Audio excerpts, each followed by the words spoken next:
but it's the skepticism of the business right now. It's okay to be skeptical. I get it. I grew up with a father who was skeptical of a lot of things on the farm because he just had a lot of bad experiences. And I think there are farmers that certainly have had a lot of bad experiences. They've been sold a lot of empty promises. And it's our job to be able to help people understand that if you're going to use it, here's why. What's the problem it solves, right? What's the problem you're trying to solve? Does the product portfolio fit on every of your acres? Maybe not, right? Maybe you're already doing a really good job. Maybe you have a ceiling that you're trying to bump through. Well, how can we do that, right? Is that the problem? How do we address it?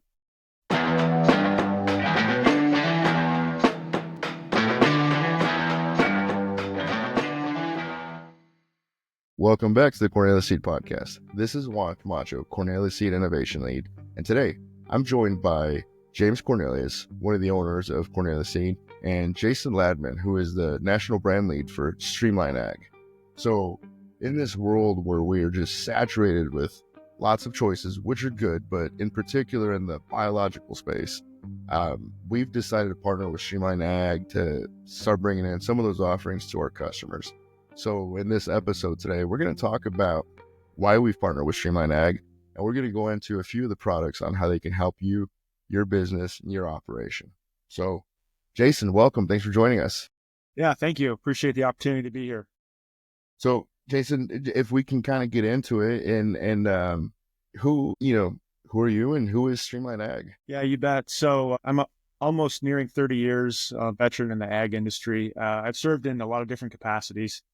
I spent a lot of time in the seed industry early in my career, then moved over into doing some consulting work for some fairly significant sized farm operations in the United States. And then I got swooned back into the seed organization and ended up here with Streamline AG. And so, as I've been here at Streamline AG, it's been an interesting ride because, as you mentioned, Juan, we're dealing in a time period where the industry is looking towards new innovative things in the biological world. And for me, being at Streamline AG has been a privilege because it's opened my eyes to a little bit more of what's going on in the industry beyond the seed. But we know that for companies like Cornelius Seed, that's the bread and butter, right? So where Streamline fits in and where Streamline comes along is how do we, and you'll notice in our tagline, we're seed-driven crop inputs. And our goal is to make sure that we can support the seed industry by enhancing the seed and getting the most, maximizing the most genetic potential, if you will. Oh, wonderful. Thank you. Thank you for putting it that way. And James, JC, as we call him here in house. How did this come to be? I mean, I know that we've had lots of folks, knocking on the door, and we'll always have people calling and sending us delicious treats to say, check out this biological. And I know you guys have, and you're extremely analytical and you vet things through. How did we land, and why did we land on Streamline? So as we started focusing in on different portfolios and options out there, it really came down to the simplicity of the pail that we'll talk about here in a little bit, and really the ability for Streamline to be able to sift through all the new technologies and then help provide what is best, what we can bring to the farmer and what's going to be the ROI. There's very few entities out there who actually have the ability to see through all the different new innovations that are coming through it. We believe our partnership with Streamline AG is going to better help us do that and bring things that'll have ROI. JC, thanks for, going into that. And I mean, whenever you were going through and you're said, I just remember, a revolving door coming in, you guys went into the conference room. What were those check marks? What were those vetting points for you where you were saying like, all right, we can keep this conversation going. This is why we need to sign up with these folks, partner with them. Yeah, so I think some things, when we're looking at people who we're going to do business with, I mean, we want them to be similar minded as us and bring profitable solutions to the farmer. We want live products that's going to actually make a difference in their operation. And sometimes it won't fit everyone's operation, but really that's what we're looking at. Some things that we saw in Streamline, and there was a few others that got down to, I think basically we're down to about 2 companies. And really when we look at it, it was, we know some of the managers or owners of Streamline AG. We know the people who work for them, and really have just got to know them, know their personality types from past experiences in the seed industry. The reality is the seed industry is a pretty small knit group. So you can really get good references and know people throughout the years. So really, when it came down to it, and we could check that box of all the being seed focused, focusing on what's good for the farmer and providing products that can solve solutions. And then when you check the box on great people on top of that, it's pretty easy. So let's jump into the products. You know, TuneUp Plus is one of the lines that we really wanted to come out and promote right away with our customers and our grower base, whether it's TuneUp Plus corn or TuneUp Plus soybeans, and we'll kind of dig into that. But you know, when we think about TuneUp Plus internally, you know, we're thinking about, all right, we know it's going to help our growers whenever we're running into those variable fields. With at least our footprint has a lot of variable soils, and sometimes it feels like there's a ceiling there. And I know the team thought that this is going to get you past that ceiling. This is how we're going to either protect profits or maximize them. If you can, Jason, give us a little kind of umbrella recap on that. So like what TuneUp Plus is. Yeah. So a couple things I think are important to make sure that the listeners understand is from a perspective of Streamline Ag, we really want to make products simple. And so they have to have a purpose and they have to solve a problem. And so one of the things that we're dealing with right now is, as any listener knows, you can go pretty much anywhere in any magazine or any website and look up, if you're doing any research on biologicals, there's so much to know, right? And it's almost impossible to really get your arms wrapped around. One of the things that I really try to educate people on is to understand that if you're going to be using biologicals, you want to make sure that they're delivered alive, right? And so that's a big component. And we strive, and we have a lot of pride in saying that we can deliver these products alive because of the TuneUp Plus pail that we're going to talk a little bit about. Because the farmer's money is hard earned, no different than it is in a seed company. And so if you're going to ask somebody to spend some dollars with you, you really want to make sure that the products you're giving to them have the efficacy that you're telling them they have the capacity to deliver on. So the pail and this technology, and I believe the pail itself is going to morph over time in terms of what types of uses the pail is going to bring. But let's just focus in on TuneUp Plus One, as you mentioned. When we came to the market with this pail, it was really to provide a dry planter box treatment that was able to deliver some micronutrients, as well as a talc graphite load, which most growers today are using talc graphite in their planters for fluency, and then also to pair that with a biological compounds that we felt, and the people that we supply from felt, were important for emergence, early season vigor, root mass growth, and so forth. And so out of that, here comes the TuneUp Plus pail. And basically the pail as it's designed is a square bucket. And in the bottom of it is the talc graphite fluency agent, 80/20 talc graphite. It also includes some iron and manganese. One of the big components that we are proud of is the zinc that's in that part of the pail. That zinc in an equivalency, farmers ask all the time, well, what's that worth? We tell people that it has the equivalency of roughly 1 quart of a chelated zinc in furrow, which is highly valuable, just the zinc itself. And then the top of the pail, you have capsules, biological capsules that contain the different types of elements and compounds that Streamline Ag has deemed should be in this pail. And when a farmer gets ready to go to the field, he has the opportunity to basically unlock the pail, if you will, and press down on the capsules, and it releases the biologicals into the fluency agent. And with just some simple shaking, you mix it up, and now it's ready to be put on the seed as you're going to the planter. And if I can just jump back, we know from experience, JC and I know this from experience, is that if you ask the farmer to do something that's very different from what he's currently doing, it's a little bit harder for them to adopt. And so this pail is designed for ease of use. It's designed to make sure that the products get where they need to be. And we feel like if you're really trying to boost yield through root mass and emergence, the best place you can get product is on the seed. And we really believe that. And that's one of the things that we tout. And so by bringing all this in that fashion, in that pail, is where we find the value and where we believe that the pail has value, even in this environment. And in the seed industry, boy, I don't want to age myself for over a decade.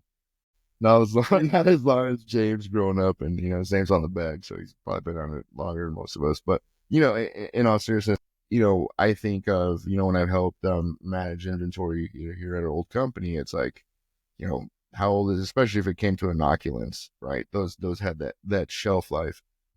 It all depended on whether the package was penetrated or something like that. And just looking at that pail, and I know it's right there behind JC, and we'll try to put together a cool little video showing how it works, but it seems to be like the delivery system is really what's setting this apart, keeping things alive, which is pretty good. JC, in the seed world, right? So we've got Jason here talking about the product itself, but our thing is seed. TuneUp Plus with Ether has been talked about, helping with emergence and getting seed out of the ground. What kind of impact or what kind of loss would we have? Or how does this help? How does this contribute to that environment? Yeah, Juan, when you're talking about being in the seed industry for a decade, it's starting to get me thinking. That doesn't put me very old when I started. But anyway, to the point here of emergence and stand, I think whether we're talking from a Streamline AG perspective or really start talking about lots of other companies out there. I mean, Precision Plant really touts the fact of getting stand establishment faster, having another 1,000 plants per acre out there, and getting anywhere from 3 to 6 bushel per acre. You can. It's not always to have a better stand establishment right out of the gates doesn't 100% always correlate to higher yield, but what it does always correlate to the higher potential to get that yield. I mean, something later in the season can come by, a derecho, because it turns out we like to have those cross corns felt these days.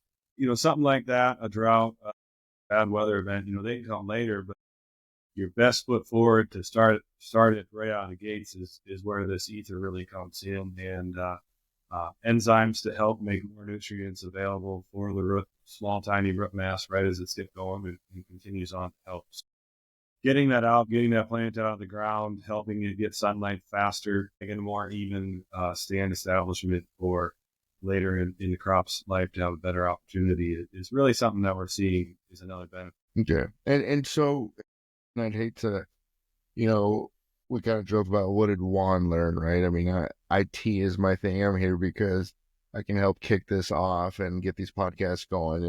And I don't remember in my linear regression class in college when I was working on my econ degree, what zinc does for the crop. And Jason, you mentioned about how, we kind of pride yourself, I think you said, in 1 quart in the furrow based off what we're doing. Either both of you, why does zinc matter to me or to a grower? Well, from my perspective, and JC, you can chime in on this agronomically with my experience and what I've seen. And zinc is really critical for early season emergence. It's really critical for that seedling vigor. It's critical for early root growth. Without it, you get a different type of vigor in the plant. Oftentimes just having that zinc that readily available is just, it makes the world of a difference. I know it seems strange in some regards because it's not a macronutrient, and yet it's one that's highly prized to be able to be put in a way where the plant it's so readily available in this form.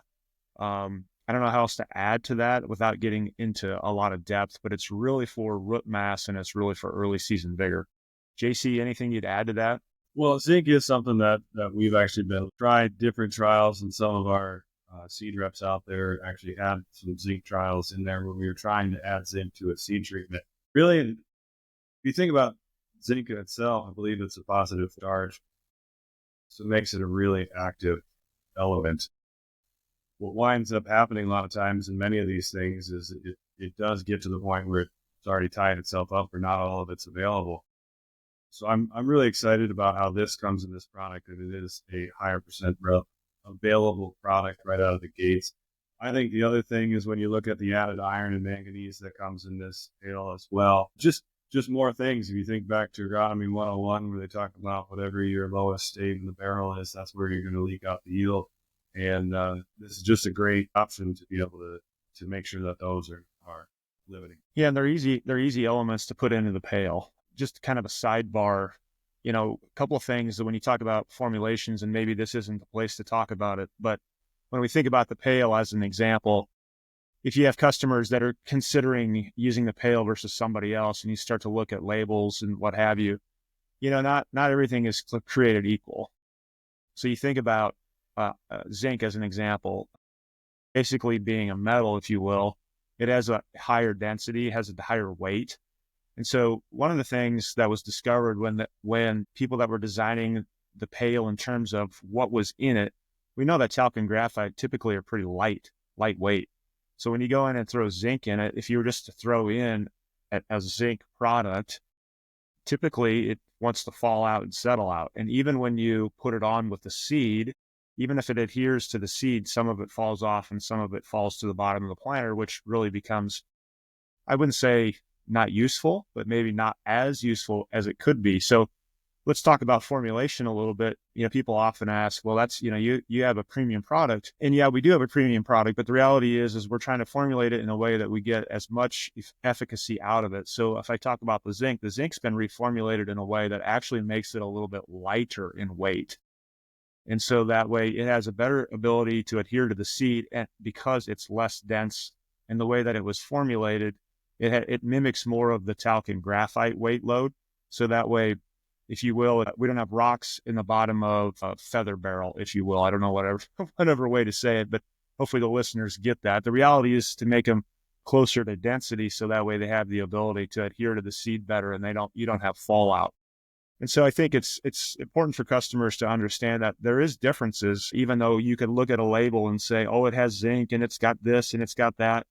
I think understanding formulation to the product also is important. Absolutely. And one of the things that, my brother-in-law farms quite a bit of acres down in Southern Illinois, and obviously naturally, given what I do, I'm consistently kind of letting him know that he's leaving profit out in the field by not getting our seed, right? I'm biased naturally, but when I was telling about Streamline, and he goes, folks are quick to dismiss, and I know it's just right now because once you get started, you never go back, and folks are like always start on a little bit of their acres, and then usually the following year they go 100%, and we saw this with Pivot Bio on seed for us, but at any rate, my brother-in-law was just like, he's hesitant on adding anything into the box because it's gonna gunk it up, it's gonna gum it up. And whenever you talk about so many offerings in the pail, what peace of mind can we give folks to let them know that that's not happening? This has been vetted, and what can you share about that? Yeah, and it's a really good question. I've had that people ask, why doesn't it gunk up, right? How many products becomes too many products?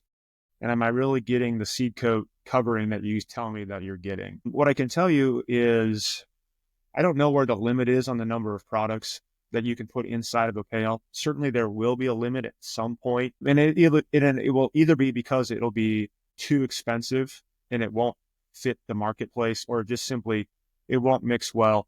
But I can tell you the people that are putting these products together, they do a lot of testing to make sure that, number one, it doesn't mess with a planter. Now, does that mean we haven't found some planter issues from time to time?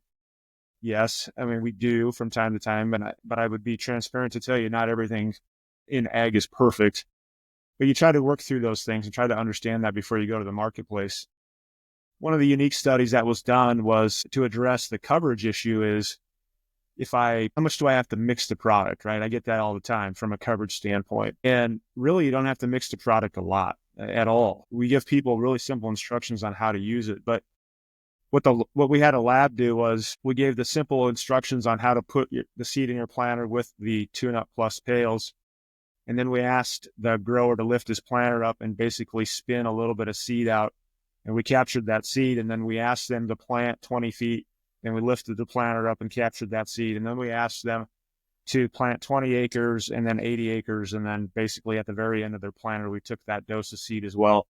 What they do with those seeds is they keep them all separate, whatever, handful of seeds they gather, and they take them back to the lab and they basically wash the product off the seed. And then they basically figure out what's the culture it, if you will, to figure out what is actually present. And from a percentage standpoint, from the very beginning to the very end, there was virtually no difference in seed coat coverage.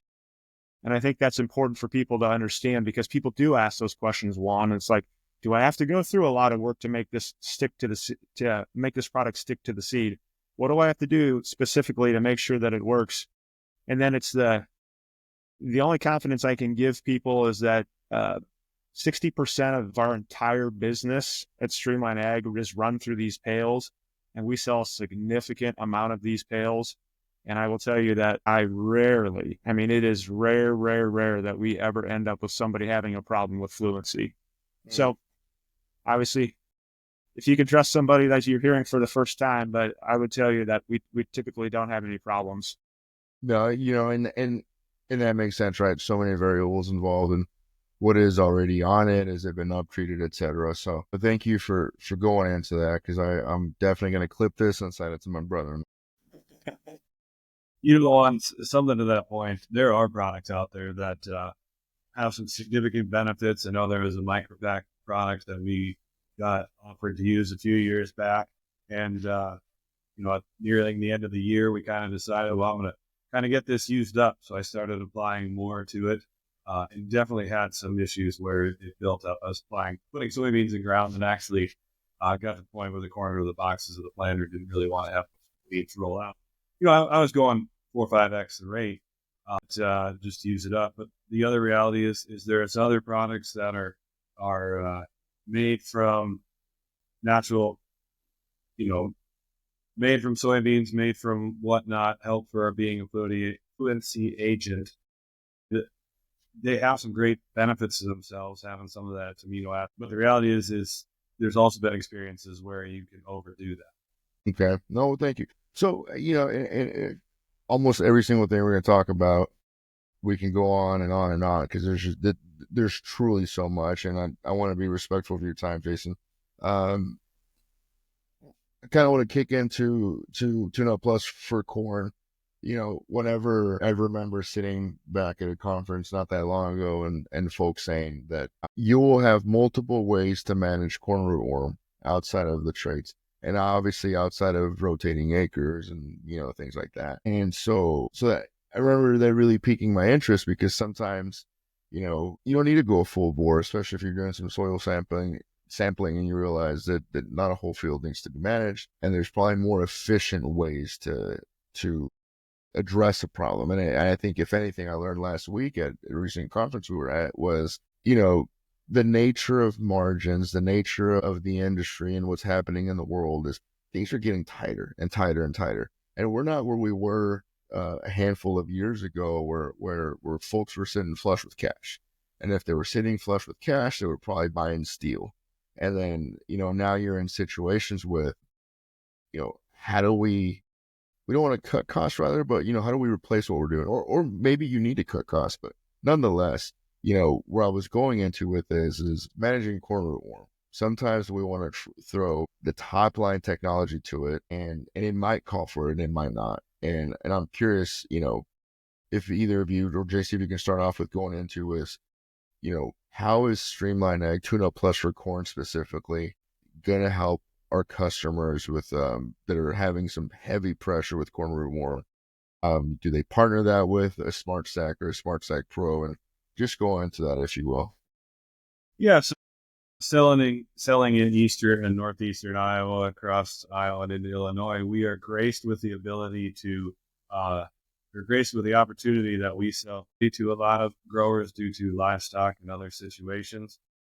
But then in that same space is the place where we have the highest infestation levels. So when you look at it right now, as far as the trait goes, the Smart Stack Pro probably has the best total package to control that. But we've even seen certain instances where the population has just grown enough that could use another bump. So adding an granular insecticide to that something, when you look at that, you're talking, okay, so now we're starting to get into a skull and crossbones situation. And some people don't have that equipment. It used to be a common thing, but as planters have gotten bigger and heavier, that's some things that people have taken off due to traits.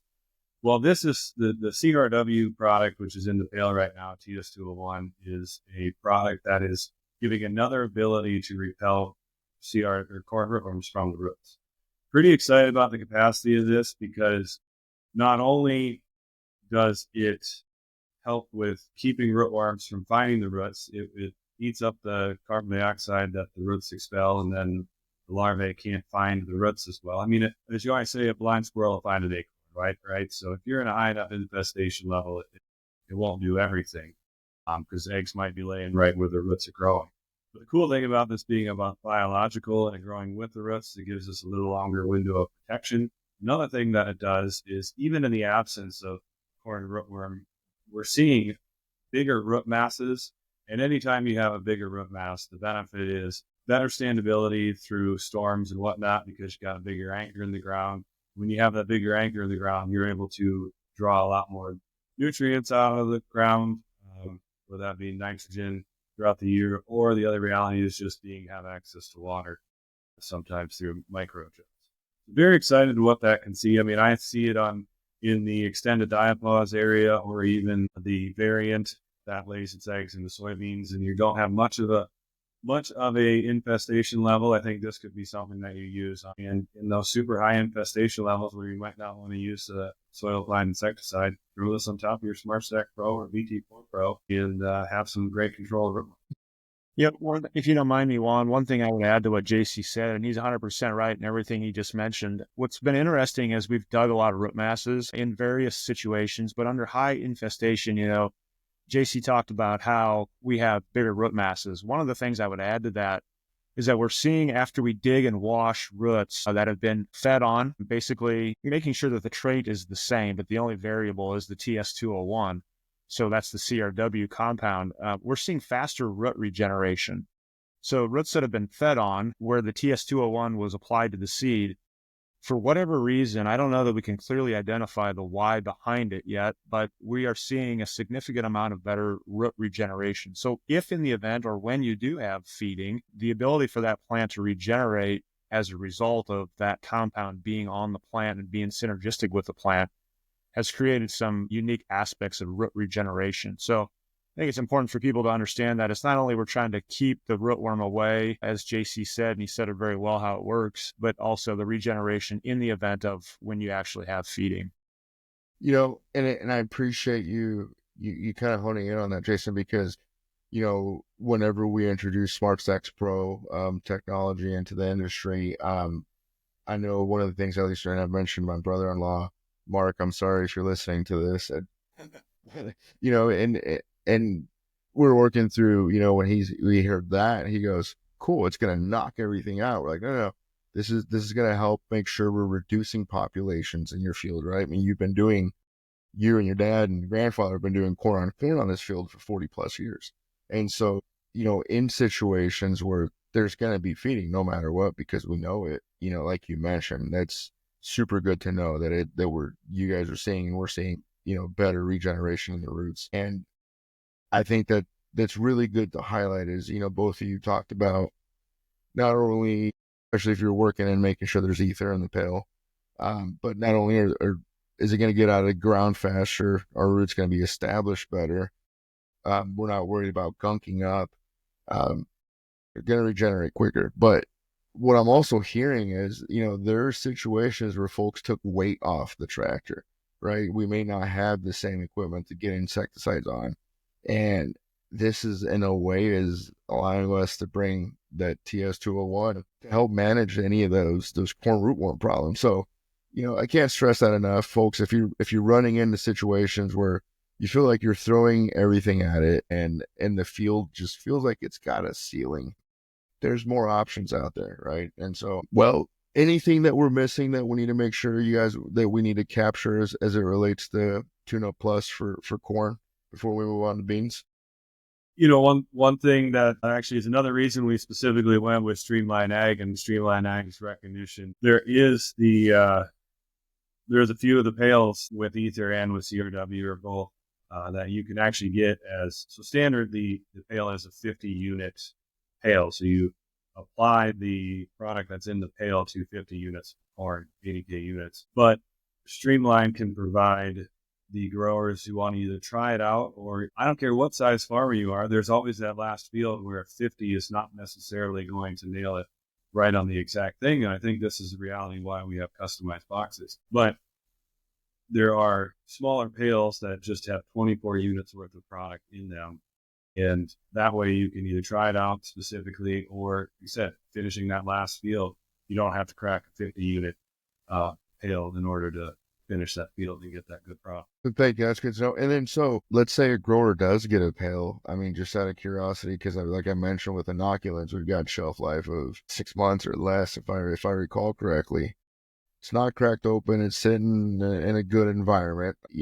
What's shelf life on something like that? So the TuneUp Plus products, all of them have a shelf life of what we would classify as 2 cropping cycles, but 2 cropping cycles don't really cover a full 24 months. I call it 2 cropping cycles because you can get 2 cropping cycles out of it, but the reality is it's about 18 months when it's untampered. For growers asking themselves, well, how long do I have to get it in the ground?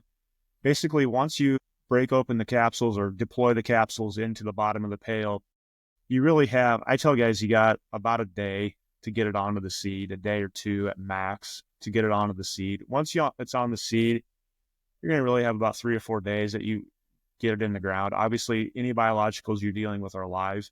And if you can get them, the faster you can get them into the ground, the absolute best. I tell people, if you're getting ready to puncture or deploy the capsules into a pail and it's a 50-unit pail, as JC mentioned, and it looks like there's a big rain event on the horizon, I would tell you just hold off on it, because I would rather you not waste the efficacy of the pail if in the event of, I'd rather you plant 20 acres potentially without the pail, because if you're sitting for 2 weeks because of additional rain or what have you, the efficacy eventually will go down. Now, I don't know what to the degree that is, but I feel like in full transparency, it's the way I talk to my growers, and I know it's the way James would talk to his growers, but we just want to make sure that you have a good experience with the product. So there's some do's and don'ts, if you will, but that's the longevity. Shelf life's about 18 months. All right. Thanks, Jason. I appreciate that. So, moving on over to soybeans in the soybean world, we were excited to bring TuneUp Plus soybeans to our growers. And one of the things that folks that have just been pushing limits on yields and whenever you're digging roots up for whatever reason, nodulation, right? Nodulation has been the name of the game. How do we get more nodes on those roots? How is TuneUp Plus soybeans helping us for that? Yeah, I'll start and I'll let JC put his agronomic expertise on this. There's been a lot of studies on nodulation, right? So any of the guys that are doing high yield and that are raising 100 bushel beans, 200 bushel beans, when you get in those environments, one of the big factors really is, how do you get your soybeans to nodulate? And it's not just the number, although the number is highly critical, but it's also size. Because if you've ever cut open a nodule, the pink side, when it's pink, that's when it's doing its work. It's fixating, it's fixing nitrogen, right? So the more you can do, the more you can get, and the bigger you can get, the more nitrogen you can fix. And JC knows this just like I do, that soybeans are nitrogen hogs. It takes a lot of nitrogen to raise beans. And so, oftentimes beans get to that point later in the year where we talk about that top pod cluster, and sometimes beans start to abort. There's a lot of factors for that. Part of it is nitrogen, part of it's other things as well. But when I look at the pail, I would point to the pail and say, there's 2 capsules in there that are completely bradyrhizobia, and that's the inoculant. And I would tell you, from my personal experience with the pail and growers that I've worked with, that is absolutely the workhorse of this pail. For fear of maybe putting off some people that listen to this podcast and have maybe some biases towards certain inoculants, I think personally that a lot of inoculants that are applied on the seed oftentimes don't have a lot of efficacy or a lot of viability by the time the seed hits the ground, meaning by the time it gets planted. And so we're really excited that we have the ability to put a very high concentration of bradyrhizobia on the seed at the time of planting for the specific purpose of nodulation. I don't know if JC can get in deeper on that.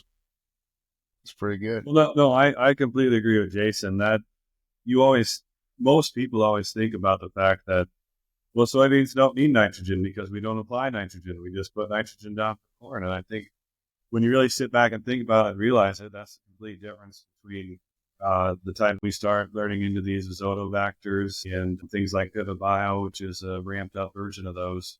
And then all of a sudden we start realizing that there's a way to get that done. To the point, yeah. So I would agree. Soybeans definitely need lots and lots of nitrogen. I mean, it's probably actually even more than it needs to be sucking up out of the ground. I think anytime that you're planting a soybean in a field that's 2-3 years removed from soybeans, it's always been shown to show a positive response to put an inoculant down on that soybean. And I think really now that we're starting to get into these higher effective products like what the TuneUp bales for soybeans have in them, you can start seeing an ROI probably even every year if you're on every other year rotation.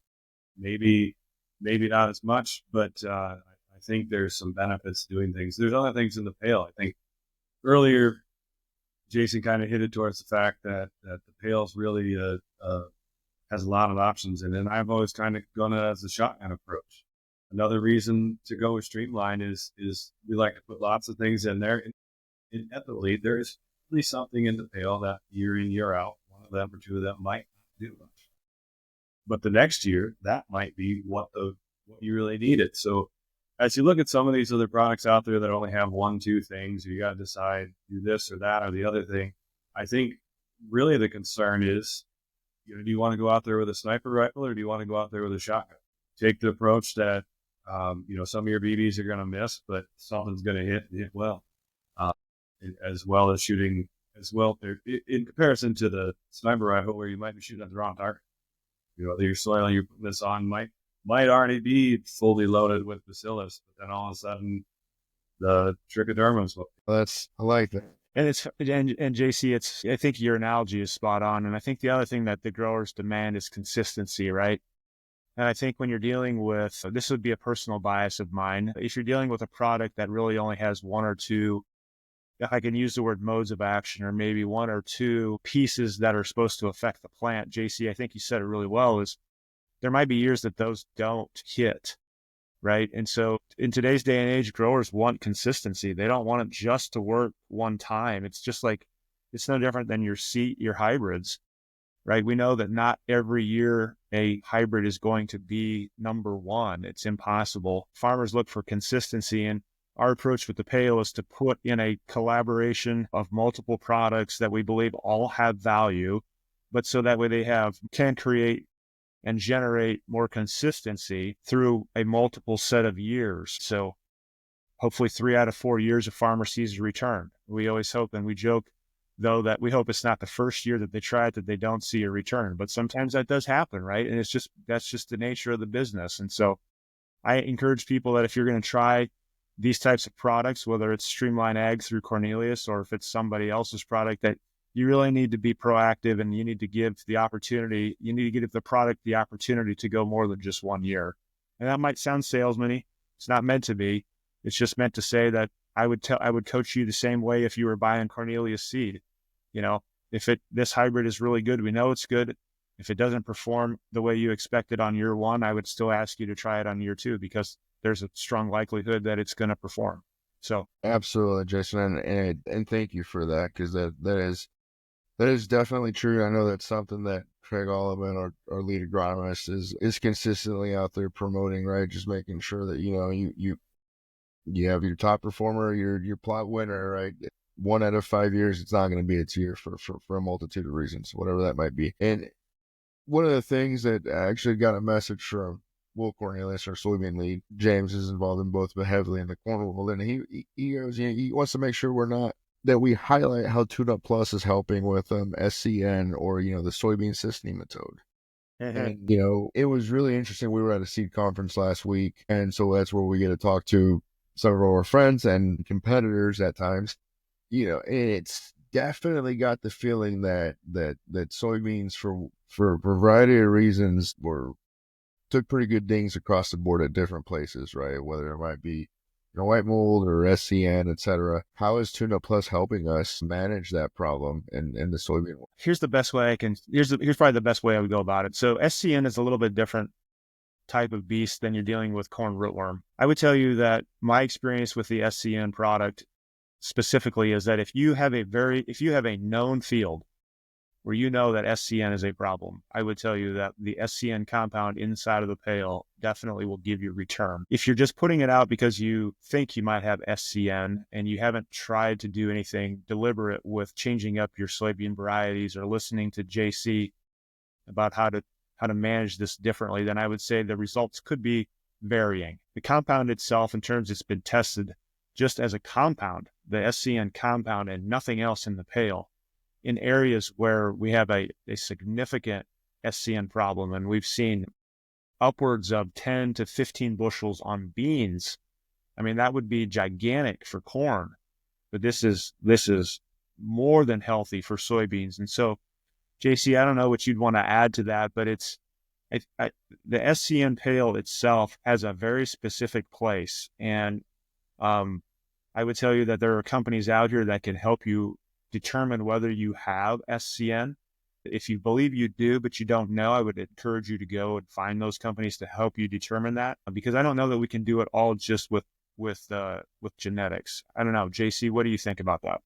Yeah, I think when you think about SCN, the important thing is to always start with a base of a variety that's sulfur-resistant. 88 gene or the Peking gene, you got to start there. And we have some varieties that Will's describing them for the product rollout and whatnot. They might have a lower SCN rating. I write those beans down as a PG plus bean. A ProvGuard Plus treatment, which has currently has Sultro in it. And that's right now the best in the industry for a seed treatment to control SCN. Honestly, if you have even higher infestations, we look at considering stacking these things. If you are on your last field and you want to be treating or have untreated soybeans, just so you don't have any return issues there, this could be an option to put that in, on top of it. I think always these products, when you add them to the soybean varieties, as Will say, they take the rating for SCN and basically bump it one notch.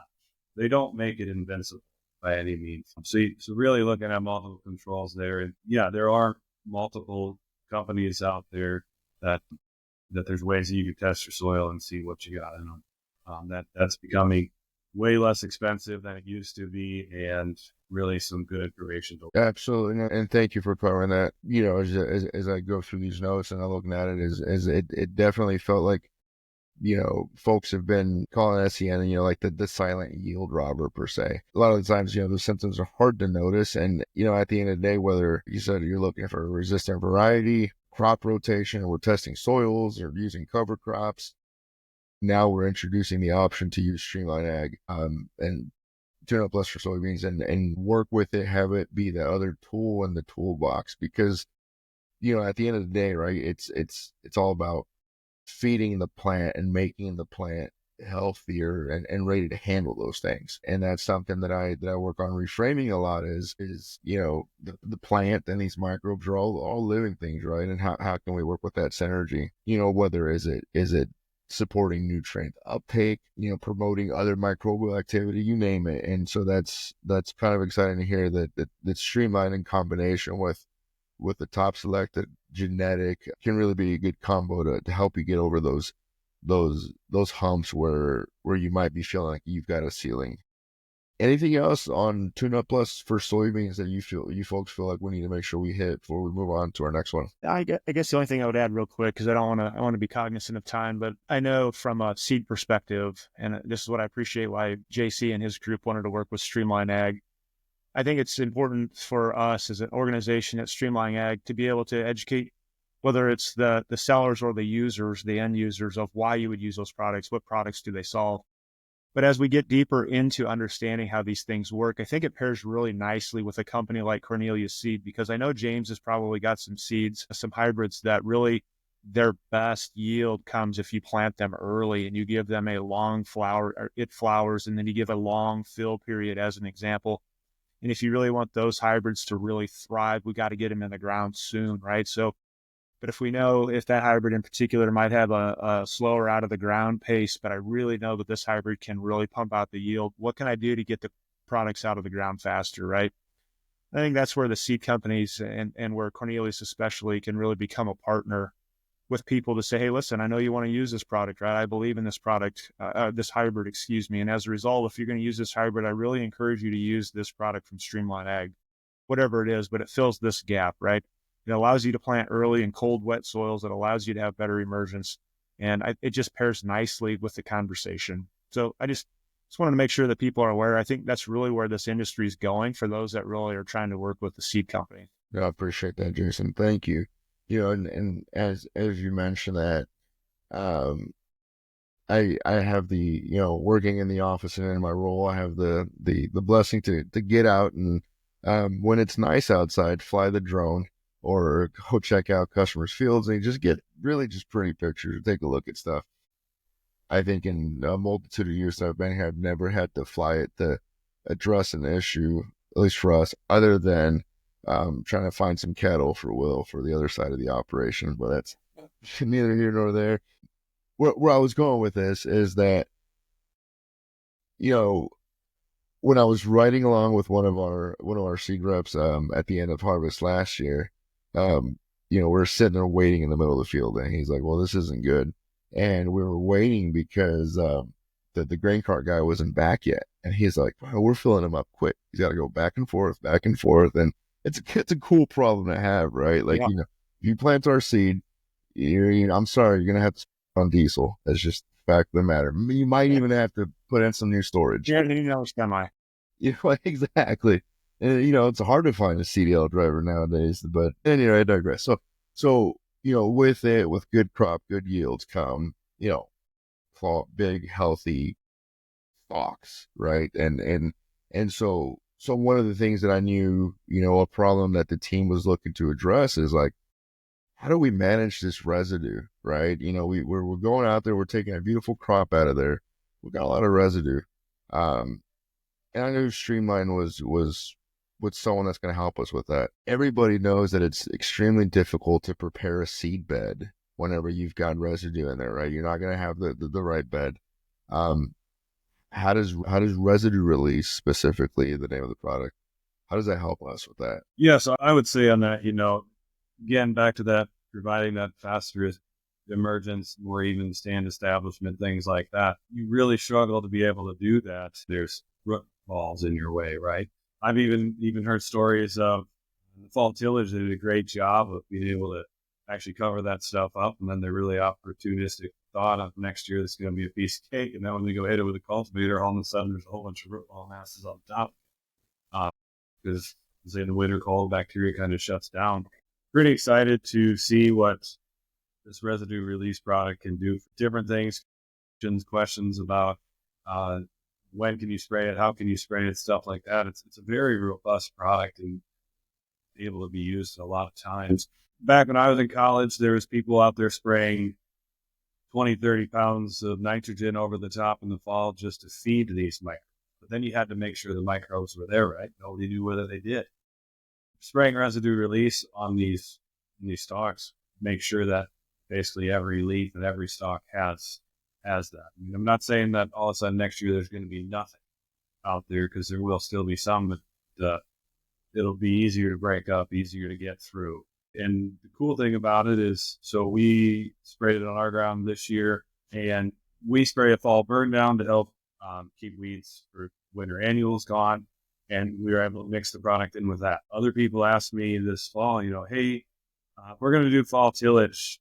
Do I spray it on ahead of tillage, after tillage? And I guess, Jason, you can comment on this and make sure I say it right. But the response I've gotten is the best thing to do is spray it right before you till it, above and below the ground. And they'll start working underground as well. As pretty excited to see how this can help different growers in different situations, whether it be corn on corn or not. There's when we feed these crops, there's starting to be a lot of... Yeah, it's a good lead in, JC, because I don't have the math in front of me right at the moment, but I know, a 200 bushel corn crop produces a significant amount of tons of stover, right? And so the name of the game for any grower is to be a lowest cost provider, but also to be producing the largest amount of commodity crop that he can.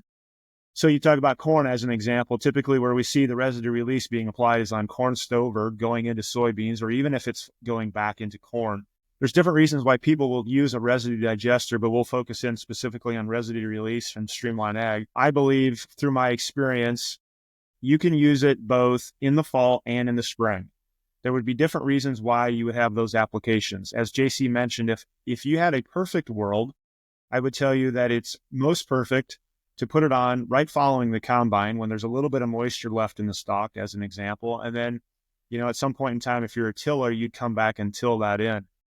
What we find is that you just accentuate so much more of that bacteria, and because you're putting on the residue release, and then as it gets chopped up, right, being chopped up smaller pieces helps because you're getting it inside where the pith is, and that's really what you're trying to break down. You're trying to break down that, as well as some of the exterior lignins that make those stalks and those rinds hard, but your nutrients are on the inside, right? So not only do we want to break down the stover, not only for mechanical reasons, less wear on tires, better planting, less down pressure, less hairpinning, all those sorts of things, but we're also trying to release the nutrients and put them back into the soil.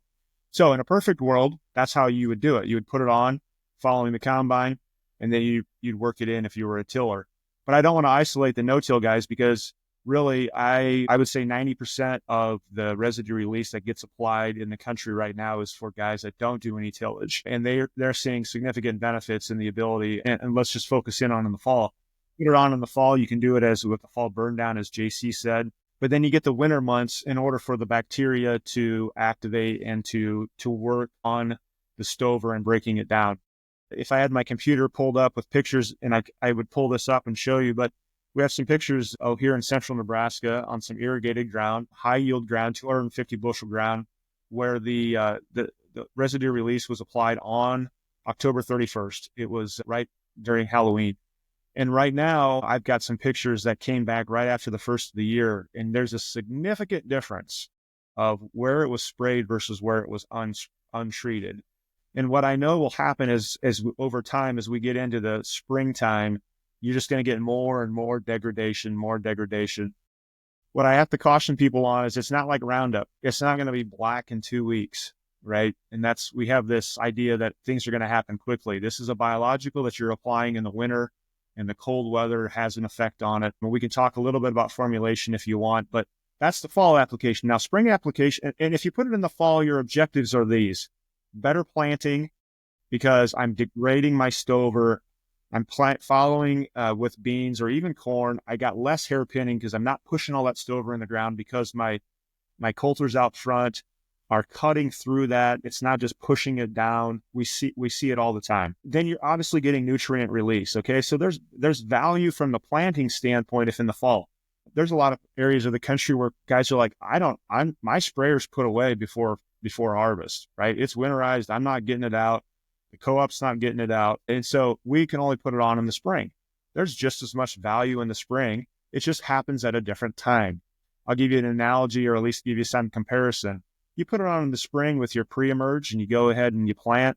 We know that you have beans. I'll use beans as an example. They canopy, it creates a really humid environment in there with moisture, and it really starts to degrade that stover that's there. What's interesting, what I have found, because I've worked with some guys on this project, is that put it on in the spring, and on soybeans, we typically see in a period where soybeans are trying to extract a lot of nutrients from the soil. Sometimes the soil can't provide it because the soybeans are trying to get it so fast. It's about dealing with that top upper cluster of soybeans again, and that's where your final 6, 7, 8 bushel can be. About that same time period, you could make a correlation of where that nutrient from that stover is becoming available to those beans. So you're not losing any of the nutrient side. It's just coming at maybe a later period when we apply the residue release product in spring. Okay, we don't necessarily get the value of easier planting, but we are still going to get the nutrient release, and we're still going to get it at a time where a crop like the soybeans can capture it. So there's a lot of uses for this product, and I want the listeners to know that there's multiple times you can use it and still see value from it. I think another thing to add to that one is is there a time when it's too late to spray in the fall? And I'll have some pretty good trials of this year on my own, because I asked Jason that question once or twice, because we got out there spraying a bunch of the burn down, and then a cold snap and some other things got going on, so we didn't have an operator in the sprayer. And all of a sudden it's like, well, do we winterize the sprayer and give up on the year, or do we wait? We found another, due to this great November, December, we had enough spray more ground, didn't have to worry about tips freezing or anything. And I think the reality is we might not get the activity that in October or even a September application would be able to benefit us from, most likely because the microbes won't activate, right? And then at the point, though, they're all there out ready to rock and roll for when it does get warm. And honestly, here next week, we're supposed to turn into the 40s. I mean, as far as our cattle operation goes, I just soon stay in the 20s so they don't have to deal with that temperature swing. But I guess I'll take it. This 8-degree stuff's getting kind of old. We just got back to the warm place. Another cool thing about the residue release that I mean, the ability to apply it with another product. You know, I had a grower ask me, can you put it on with the nitrogen? And I guess the response I got was, it'll actually just work better. You know, Right. Yeah. Can I put it with this herbicide, that herbicide? I mean, correct me if I'm wrong, but the ability for mixing these in is extremely wide open. The microbes are really tough to survive. And then on top of that, there is the RTU version that actually comes stacked with some water agents, conditioners, surfactants. So that way, all you got to do is add your chemistry. Yeah, you're right, JC. And for the benefit of our listeners, there's a lot of residue digesters on the marketplace. There's a couple things I would tell you that make them different. One is, do you have to apply a nitrogen source? You do not have to apply a nitrogen source with residue release. The way it's been formulated is a process called sporulation. For those of you that are people that like to understand what that is, look it up. It'll make sense. But when a process goes through sporulation, it basically gives it the ability to handle and survive adverse conditions easier. So that's one differentiation in this product versus other residue digesters. The other part is the surfactant. We have a very, very high-grade surfactant. The reason why that is very important is because if you're a no-tiller, as an example, so if you're listening to this, the key of any residue digester is to get as much of it inside the stover and the soft parts of the tissue of where the old tissue was. That's the goal. I mean, so if you can't get it inside, you just are not going to have the efficacy of the breakdown. And so not all surfactants are created equal. And I would tell you that from my experience, having a high-grade surfactant is very beneficial, not only to the degradation, but going to what JC said, is that surfactant is really important and very helpful when you're putting it with herbicide interaction and using it, whether it's for burn down or pre-emerge or what have you. We already have a really high-grade surfactant in there, and it doesn't counter effect any of the other chemistries. I don't at this point have ever had anybody call and say, hey, we mixed these products together and I didn't mix. I just haven't run into it. You know, something that's popped my mind twice here. I go back to hearing some stories, and I never had I was never doing it myself. You know, there used to be a lot of soil applied residual herbicide products that were applied. Obviously, we have all kinds of technology out there now at the same point in time. 100-foot boom sprayer, 120 feet. But if you're going to go out there with a vertical till or a high-speed disc or something like that anyway, do you think you get the same benefit of literally spraying it on immediately ahead of the cultivator or disc or vertical till right before it got diced up? Yes. It's just a way to maybe, if you already got that piece of equipment somewhere, and it doesn't take much to add that, but I think the question there would make sure to get good application rates. That might be one of those ideas that might just need to stay in the box, but some people might be good at doing that. Well, I think you pose a really good question. And, people ask, what's the limitations on a product like this? And I don't know that any of us know the full limitations on the product like this until people, want to go outside the box and try it. But the reality is, people ask me all the time, well, how soon can I let my cattle go out if I spray residue release? I'm like, immediately. In fact, you can spray the residue release if you want and push the cows over on the other side of the field with your sprayer as you're going. There's no limitation. And I think the reality is when you're thinking about what you just described from a mechanical standpoint, once it's on, it's on, right? It sticks. It's going to stick to something. It's going to stick to, and even if it sticks to soil, as an example, these products, they're going to move around, right? I mean, we have these how does it get from the soil already now onto the stover, right? I mean, it's the contact. So JC, I think you're onto something with the idea of product application, and I wouldn't say it's limitless, but I think we haven't maybe necessarily dove into every possible combination. And if you got guys that are cover crop users, if you have people that are listening that are cover crop, This is a great product to terminate cover crop. A lot of the reason is because of the surfactant, but once that cover crop's terminated, now you have something on it that begins to break down that stover from that cover crop, releasing those nutrients that you have tied up in that stover back into the soil faster. As you say, just spray out there and chase your cow around the field. Gives me a little PTS because, doing this warm spell here we got late in the year and having the opportunity to still get some of our fall burned out spray that we were worried we weren't going to, that resulted in me spraying a load or two into the evening. Obviously we're not looking for the complete kill right there. A lot of it's the residual that's going to help us throughout the winter and into the spring. Black cattle with 106 foot boom in the dark and literally no lights on the right side of your boom except the little blinky lights on name command. It gives you a little nervousness about whether or not you see that cow. Hey, that's a unique way to herd cattle. Maybe you're onto something there. Well, that just takes me back to another story when I was a little lazy and I thought I'll get in there and get out and won't have to shut the gate. And the next thing I know, I could call my brother to come over and help get him in. But I did have a 106 foot movable hand help me bring it back. One thing about cattle that you all know is that the minute they hear a gate opening, they don't forget it and they're there immediately.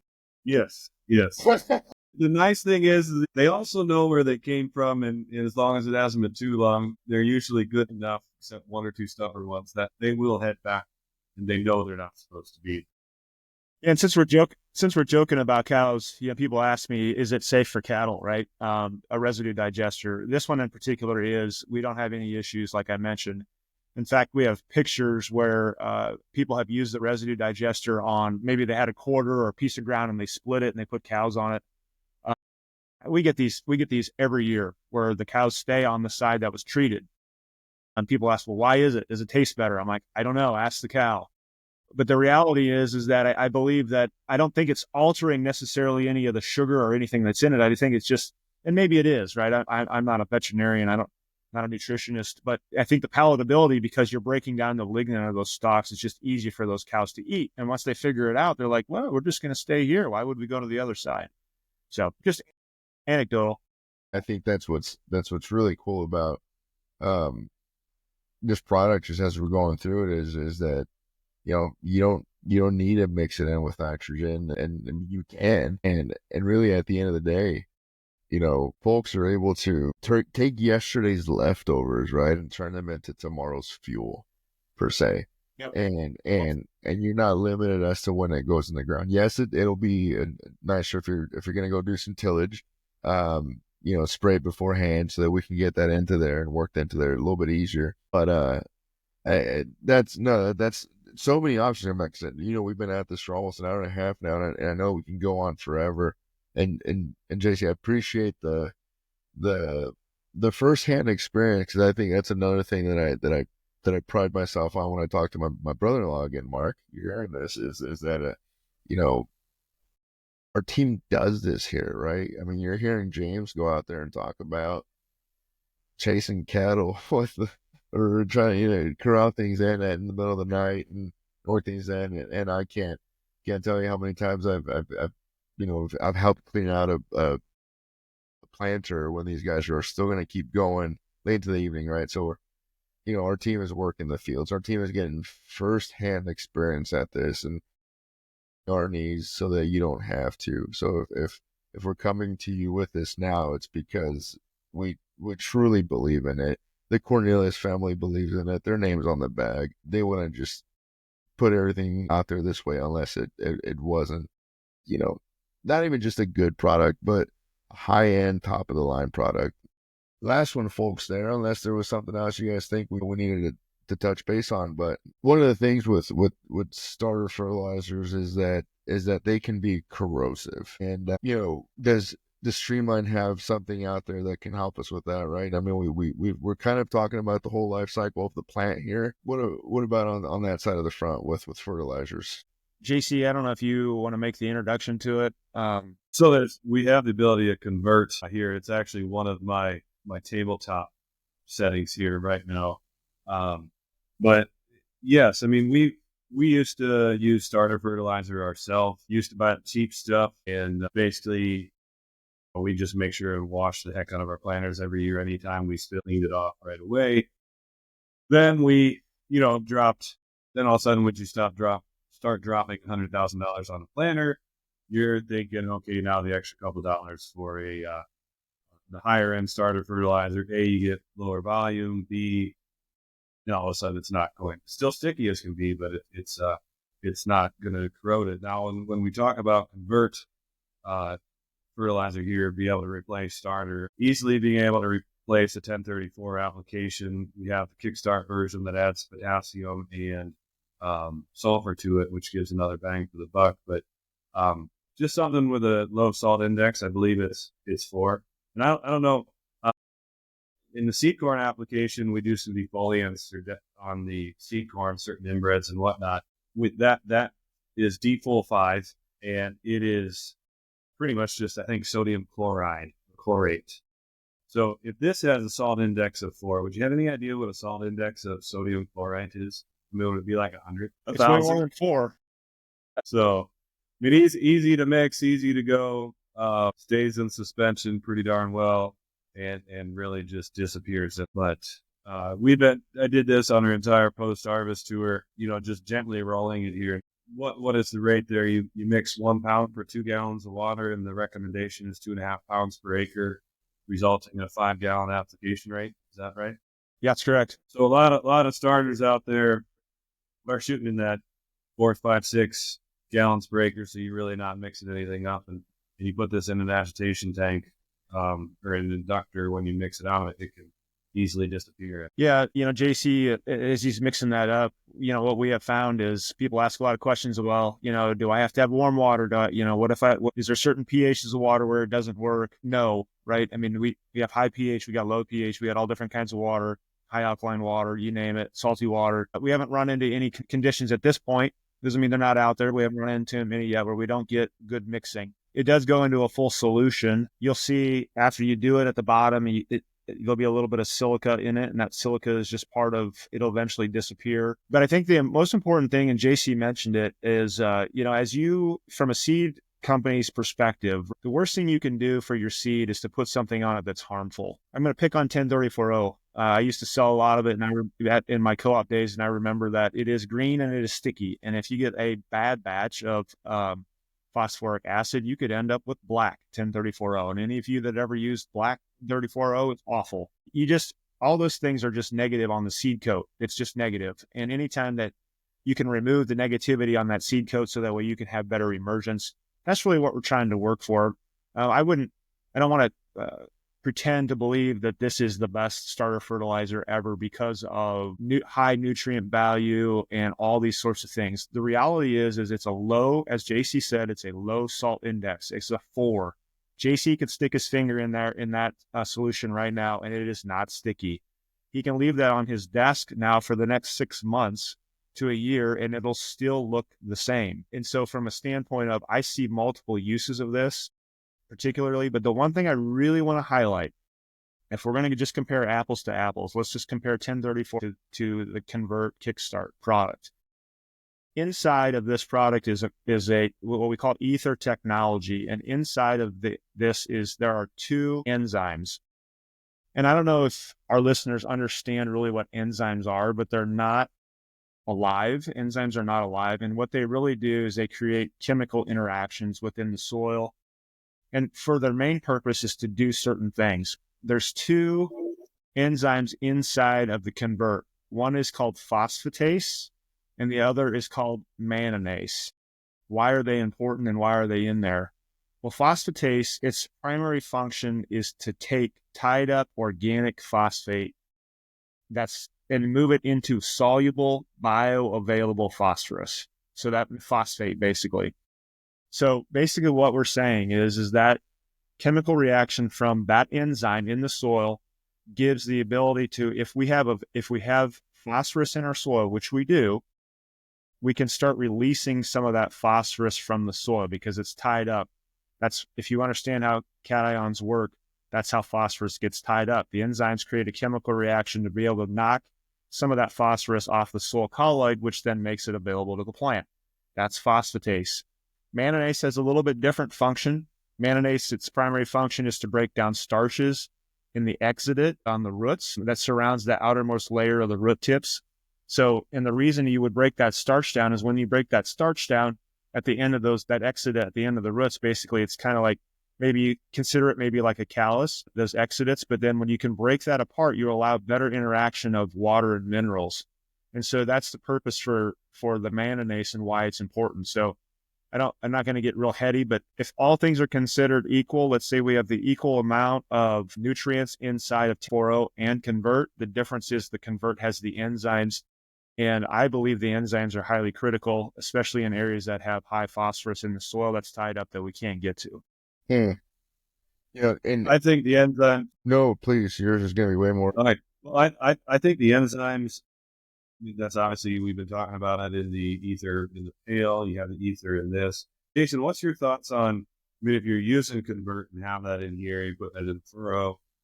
Should you also add add it with the pail as well, with the ether in the pail? I mean, is it doubling up on an awesome thing that's going to get you more? Is it actually double dipping? Need to have the expense on the grower?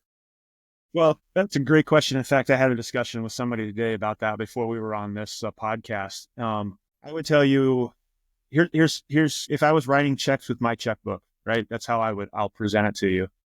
If you already have a starter system on your planter, you're probably not going to be using the TuneUp Plus pail. Now, I could be wrong, but if it were me, I would probably stick with the pail, even if I had a starter system. That's just my bias based on what I've seen. And I would also equate that back to dealing with maybe more of a break-even type commodity price. However, if we were getting to a place where commodity prices were a little bit better, or for whatever reason we felt like we wanted to have that additional enzyme, because the enzyme phosphatase is not in the ether technology in the pail.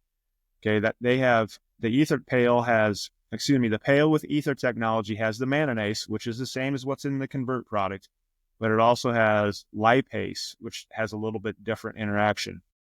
Not to be confusing to the listeners, but if I was going to choose between one or the other, it would be the pail. If I wasn't using the pail, then I certainly would be using the Convert. If I was going to dabble with both, then I would say maybe you don't use the full 2.5 pounds per 5 gallon. And you try to capture some of that phosphatase, because at this point, it becomes more of a cost issue. I would love to see somebody, if you have a grower that wants to try it, is do the Convert. I've got some data that would show that the Convert plus the TuneUp Plus both pays for themselves by adding them. And I don't mean to be long-winded, but I don't know that we have enough data points to say that both of them together gives us enough consistent win time and time again. I think it's an easier pill to swallow if you're dealing with $7 corn, because then you can test that, right? There's a lot of positives about $7 corn, other than that prices. Nitrogen prices usually skyrocket, right? So yeah, that's an interesting response, and I appreciate it. I think we always want to looking at from, if I was writing the checks, always an important thing, because that's what every customer needs to be doing themselves. So yeah, I guess I would probably agree with you on the point of, if you're going to pick between the two, I like the pail because it's got some of the enzymes in it, but at the same point, you got all the other stuff. I'm really looking at bringing it back into our system and whatnot. We had decided, when the prices of starter kept going through the roof, and we were getting great stand establishment on our seed corn acres, even, that we thought Pivot Bio was actually more of a benefit to get that additional nitrogen source. So we have pulled that off, and I'm looking at trying to put this back in with it. Another thing, I guess, that I've always been thinking about is, how many storage tanks do you have to have? And when you start putting starters in it and stuff like that, how much stuff's growing, how much stuff's settling out in it. At the end of every planting season, we would go in and make sure to clean that tender out that had it. We'd also have to call on a regular basis to have more of it delivered. All of a sudden it's Sunday afternoon and you didn't realize that you're going to get that much planted a day and have 3-4 planters roll through, and now you're out and start a fertilizer. Usually you can get it, but sometimes it's hard to get that next delivery to show up when you need it. And I'm pretty excited about the fact, you can have a bulk bag of this sitting there or 50-pound bag sitting there. And all you got to do is use your same system that you're using for your sprayer, your same system that you're using for other situations, and it's just watering. So Yeah, and for reference, right? So let's say you have we talk about storage space for a real brief second, right? I mean, a pallet of at a half a pound per gallon, or JCE said a pound per 2 gallons for a 5-gallon application rate. A pallet of convert will do 800 acres at that rate, right? You think about if I've got 800 acres that I'm putting starter fertilizer on, I got to have a lot of starter fertilizer, and that's going to go into a tube. If I'm putting 5 gallons on 800 acres, I need 4,000 gallons, right? So there's a storage issue there, and JC, you said it. And those of us that understand how particulates fall out over the winter months, the bigger the tank, the less fallout. The smaller the tank, the narrower the tank, the more colder the tank gets, the more fallout. And so if you're worried about those things and you just don't want to deal with containment, and you're tired of dealing with stickiness, and you're tired of dealing with planters, a $175,000 planter, I'm making numbers up, but I mean, I know they're expensive, and you don't want them to get rusty because of using a high salt content starter fertilizer. If you want to protect that and keep your resale value, and I would tell you that convert's the way to go. You were joking about your cows. When I worked at the co-op, I was pretty much a grunt right out of college, helping in the agronomy department. That's what I did. And I remember the second summer of the second year of my employment, we decided it would be a great idea to take the cover off the manhole on the 1,000,000-gallon 1034O tank that we had and clean it out. I can tell you from experience that that's a job I never, ever want to do again in my entire life, because it was the sediment at the bottom of that 1,000,000-gallon tank was almost to the top of my rubber boots. And it took 2.5 weeks of being in there 8 hours a day, of figuring out unique ways to break it up with high pressure water, using water that had a little bit of 32% to break that apart. And then we had to find a place to go put it in terms of how you got rid of it appropriately. And I thought to myself the whole time, man, we sold a lot of really expensive 1034O that might not have really had a lot of nutrients in it. Yes, I have that same situation of experienced seed treatments in the past. Patient is hard because it's very easy to keep them in solution. And all of a sudden you sit there and go over a weekend or something like that, and all of a sudden there's just a layer of stuff on the bottom. And we found a way to do it, but the only way we'd add a whole bunch more water, which made it harder to get the job done. But I always thought, to your point, okay, so is that just the polymer settling out, or did we just take out all the AIs, right? I mean, so when you look at something like that, I mean, it's you mix a new batch, make sure you have enough load rate and all that stuff.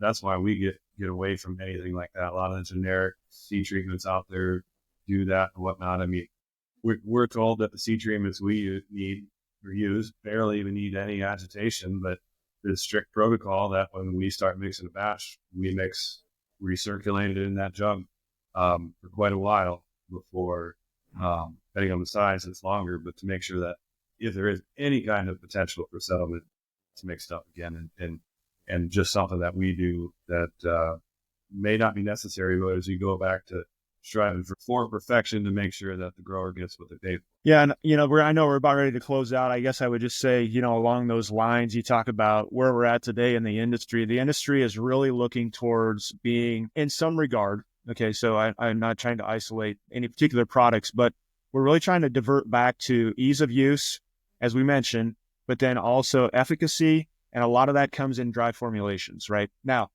you talk to the old timers, whoever those are, but when I remember being in the co-op system early in my year, we had a lot of dry flowables, we had a lot of dry wettables, and some of them are a real pain. We only really went to liquids, in my opinion, because it became an easier way to handle, because we didn't know how to handle dries very well. Now we're getting to a place where we're being able to deal with the components like the pails, like the converts. And it's not just our company, it's other companies. They're figuring out how we can use dries and we can take large volumes. We once had to use large volumes, and we're compressing it into small, easy deliverable packages where the farmer can get the same efficacy. And so I think that's really where the industry is going in a lot of ways. And so guys that adopt to this technology are going to find, I think really some cost savings, labor savings along the way, just because they're not having to deal with such volume and trucking and all those sorts of things. But of course, some of that's my bias, but it's also working with some growers closely that have told me, this just makes my life easier. I don't have to I'm getting the same value, but it's less. It's less cost, it's less time, it's less management. I think people have to think about that in the overall scheme.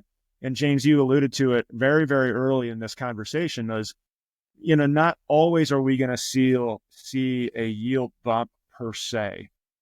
Consistently, we hope to, right? We hope to, but we also, I think, have to look at it from a big scheme and a big picture and saying, can I eliminate some pieces that are saving money?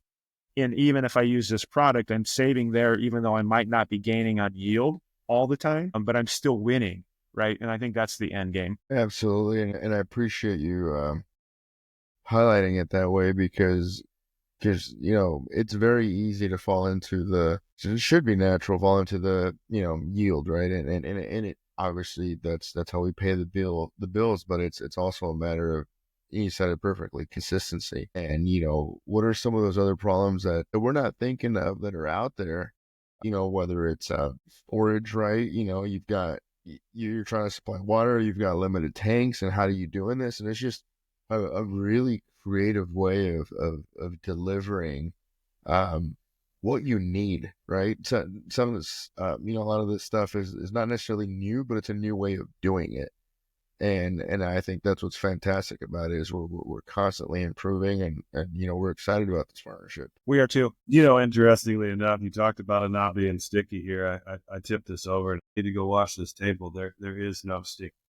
What's it? Well, hey, it's safe though. What's it taste like? Can you let us know? We've got a live feed going right now. I would say that this might be a potential problem, Jason. Yeah, I am not going to be the guy that back when Roundup came out, all of a sudden they drink it to tell you it's safe. I feel like I have the duty to my children to make sure that I don't do silly stuff like that. I do enough other silly stuff in my life. Yes. Fair. That's fair. That's fair. Yeah, don't drink it. You might put a label on it. Don't drink it. Yeah. To be clear on that, and a real quick thing on that, and I know we are out of time, but you mentioned the label, and I'm happy that you did that because, as we were going through this discovery phase, and even just me touching base with you and other members of the team here last week, something that was unique that I just hadn't thought about before is just like, hey, if we're talking about a streamlined product that we're offering that's coming in the pail or in a different form, you can go and find exactly what is in this thing, right? We're not just telling you here's a promise of what it could do or might do or potentially do or some huge proprietary secret. Our customers and growers, prospective folks can go on there, can go on the website and find out exactly what's in this. Personally, for me, someone that's data driven, an immediate red flag that I have if I'm working on something is if it's obscure for me to find the information, right? So if I'm buying something and I don't know exactly what's in it, that it's safe for JC to drink in front of us, like he said he's going to, we're seriously able to find out, and I can go through and pick the top 10 names of additives, for lack of a better word, that are out in the industry right now that are new or that have been around. And I challenge folks, go out there, find out what's in it and what's that doing.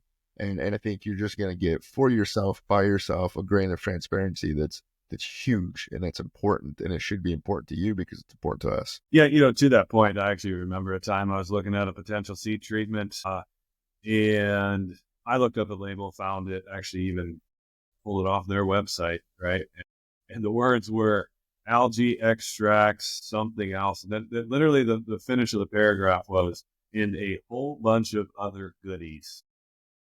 And I'm thinking, well, that was quite a few years ago, and obviously trillions of dollars have been put towards this segment of the industry, resulting. I think there's still plenty of foo-foo dust or pixie dust out there, if you will. But to that point, I think the streamlined package is one that is not. It is. Yes, there's stuff in biologicals that we still don't know exactly what's going on. God might be the only one to ever know completely what's for sure.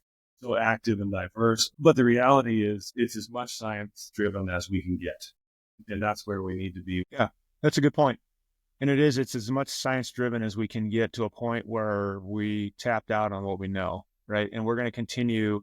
It's no different than, we could talk about this for hours, but we're going to know more in a year from now than we knew today. And in 5 years from now, we're not going to know just 5 times more. We're going to know 100 times more, right? Just because of what we continue to unlock. And that's, I think, the beauty of the business, but it's also, it's the skepticism of the business right now too. And I hope listeners understand that it's okay to be skeptical. I get it. I grew up with a father who was skeptical of a lot of things on the farm because he just had a lot of bad experiences. And I think there are farmers that certainly have had a lot of bad experiences. They've been sold a lot of empty promises. And that's unfortunate, right? And so we have to, it's our job as reputable organizations, and there's many, it's not just Streamline Ag, to be able to help people understand that if you're going to use it, here's why. What's the problem it solves, right? What's the problem you're trying to solve? Does the product portfolio fit on every of your acres? Maybe not, right? Maybe you're already doing a really good job. But as Juan mentioned earlier in the podcast, of maybe you have a ceiling that you're trying to bump through. Well, how can we do that, right? Is that the problem? How do we address it? And if you're working with somebody that thinks like that, then you're going to find the right companies. If you're working with somebody that's just trying to sell you a product that's, cheap per acre and they don't have a label, then I would tell you to steer clear, because basically the three of us, all of our names start with J. We could call it Triple J Biologicals, and we could put all kinds of stuff in a bathtub and we could mix it up, put it in a jug, and we'd sell it as Juan's juice, right? I love it. Triple J Extreme. We're talking about jungle juice here. Juan's jungle juice, right? Maybe patent that in college. I need to look. Right. No, so, but in all reality, I mean, I think that's where people get leery, right? And I get it. I 100% get it. But I think if you can go back to the principles, and the principles are, show me a label, number one, and then tell me the products that are in it, tell me what they do, right? So tell me why the bacillus species that we have in the pail, what do they do and how do they help me, right? And if you can get that kind of information, then I think it helps create or decrease skepticism in the marketplace. Those are my final, really happy remarks. Jason, I really appreciate that, and I love that way, and I kind of want to see if our team can go out there and just push that, is just show me the label, right? Because we talked about a lot today. We've explored. There's a lot of powerful tools coming out of Streamline Ag, and we just touched base on 3 or 4 of them. I mean, there's a whole umbrella of more that's out there, because not every operation is the same, whether it's within the mean issues that are present in them. And so that's what I think, what I know we really like about this. We're helping face the challenges in the fields. TuneUp Plus, it's going to give corn and soybeans the boost they need, whether it's going to be for faster emergence, healthier roots, or better just nutrient uptake, right? Get that strong start that they need. We talked about residue release. We're going to turn those leftovers into nutrient-rich fertilizer, and then convert. I would say it's a game-changing starter fertilizer that's a replacement. And it's a replacement in the sense because it's safer and it's easier to store. Heck, it's even going to give you mileage on your steel, so we're not worried about corrosion. And it's bringing in that crucial, whether it's potassium or sulfur that you need and when you need it. So we talked about a bunch there, and I can't stress enough. I really appreciate your time. Really appreciate this partnership, and any final notes that either of you have. No, I'd like to double down on thanks Jason for his time today. Thanks Juan for hosting, and maybe we'll do it again sometime. Otherwise, pretty excited about what we'll be able to unlock for yield potential and adding this to the Cornelius Seed lineup.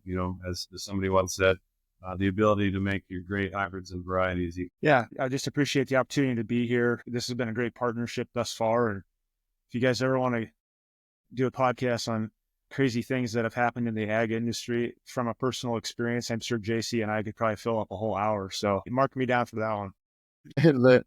Not even necessarily things that I've experienced, but stories I have heard. Well, you might have to sign an NDA to listen to that. Yeah, perhaps. We'll fax that right over. But folks, you heard it here first, right? So, at Cornelius Seed, we're always looking to partner with innovative companies like Streamline Ag, and because we're going to bring you products that are going to solve problems and they're going to save you time and money in your pocket. whether you're dealing with a nutrient deficiency, the end pressure, or tough residue in those fields, there's solutions that are out there and that are here to help your crops thrive and your operation succeed. So when you're ready to take the next step, you can reach out to us at any of our socials. Just look up Cornelius Seed or at Planet Profit. Just give us a jingle and we'd be happy to take care of you. Till the next one, have a good one.